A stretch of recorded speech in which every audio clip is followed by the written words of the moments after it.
Hi, I'm Kevin Moore. I spend a lot of time in retail working with retailers, selling into retailers, or working with manufacturers selling their products into retail. This course is relevant to salespeople who undertake a classic sales buying call. A call where the buyer has money to spend on specific products and the salesperson is there to help them make decisions on how to spend that money. It might be a corporate head office that looks after thousands of stores out across the country, or it might be an independently owned store, big or small, that's making decisions on what they want to stock and sell through their store. It's also relevant to salespeople and to merchandisers who call on branches of corporate stores, where an agreement's been made in the buying office but needs to be implemented in those stores. It's a non-buying call, it's an influencing call.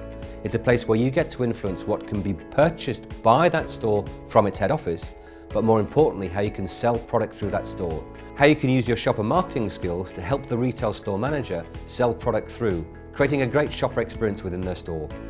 The structure of this course is not just relevant to salespeople making face-to-face calls, it's also relevant to telesalespeople who are making telephone calls to service retail stores. The structure and discipline of this is just as relevant whether you're face-to-face or you're talking on a phone. The most important thing about this is we're putting the shopper, the person who comes into that store to buy the product, at the middle of their world. If we put the shopper at the middle of the call, at the middle of your world, it makes sure that we sell in the right volume of the right items into that retail store to make sure those shoppers can buy them and take them out of that store. There is no point in sales selling in the wrong items or too many or too few of an item into a store. All that ends up is with frustrated shoppers and frustrated retail customers. The key thing to remember is that you're an expert in what you do. Sometimes people will tell you that salespeople are an annoyance. You're not. You're an expert. Your skills, your knowledge has absolute value to the retailer.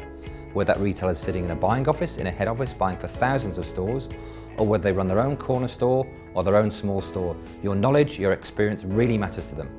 If you start with that approach in your mind and understand that you're there to create solutions for them, help them sell products through those stores, it will change your whole mindset. So my career started in formal sales. I was formally trained in sales. And through my sales career, calling on stores, then calling on head offices, running sales teams and moving through sales organizations, I've found two types of salespeople. One have innate ability. You know them. They're fun, they're bouncy, they're extroverts. The other type are disciplined. They're quieter, they're more structured. Now, one type of salesperson isn't better than the other. And generally speaking, over the course of time, they both perform well. Outstanding salespeople have ability and they have discipline. When we combine those two things, we end up with high-performing individuals who can work well with buyers, whether it's a retail head office buyer or a buyer within a store, or working with a store manager being able to understand what needs to be purchased from head office and sold through in shopper marketing. We're going to focus on ability and discipline in this course. That'll make you the best you can be. The final part of this course is understanding the 5 key retail objections that we need to overcome to have a relationship with a retailer. Now, sometimes we hear the word objection and we get all frightened. It's a bad thing. Objections are all about retailers saying no, buyers saying no. They're not saying no. An objection is just a retailer, a buyer, asking for more information before they can make a decision to purchase your product.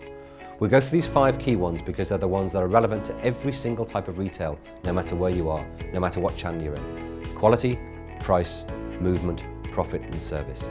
When you understand those and you get inside the mind of the retail buyer and you understand what a shopper needs inside a retail store, you'll be better able to sell in product into that retailer and sell it out through each of those retail stores. This course will give you the ability and the discipline to be able to be an excellent retail salesperson. From this course, you'll end up with structure, you'll end up with an understanding of how to use your time better, an understanding of how to communicate more clearly with the retailer, but more importantly than anything else, it'll give you confidence and a calmer day. You watch salespeople in calls where they're unstructured, it's bad for everybody. They know it's bad, the retailer knows it's bad, and fundamentally at the end of the day, the shopper that calls on those stores and the shopper that visits those stores doesn't get the products they want at the right price.